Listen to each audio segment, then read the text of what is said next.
पेश है हिंदी जबान में अपडेट।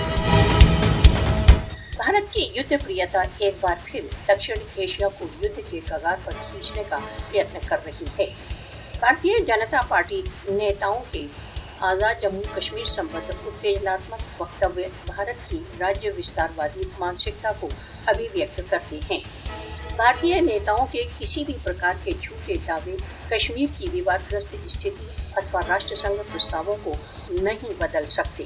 भारतीय सेना तथा हिंदुत्व नेताओं के अनुत्तरदायित्वपूर्ण दावे क्षेत्रीय अस्थायित्व को भड़का रहे हैं। मोदी शासन कश्मीरियों के स्वयं निर्णय के अधिकारों की वैध मांग को मौन करने के लिए शक्ति की चालों का प्रयोग कर रहा है। नेताओं के तोड़ मरोड़ कर भड़काने वाले वक्तव्यों का एकमात्र लक्ष्य तुच्छ राजनीतिक स्वार्थों के लिए क्षेत्रीय तनाव को भड़काना है। मोदी के अनुत्तरदायित्वपूर्ण उत्तेजनात्मक वक्तव्य संपूर्ण क्षेत्र की संवेदनशील शांति के लिए चुनौती है।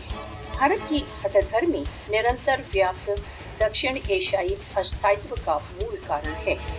दक्षिण एशिया में स्थायी शांति कश्मीर विवाद के न्याय संगत समाधान पर निर्भर है और राष्ट्रसंघ सुरक्षा परिषद के प्रस्तावों की अवज्ञा द्वारा भारत न केवल क्षेत्रीय वरन सार्वभौमिक शांति को खतरे में डाले हुए है।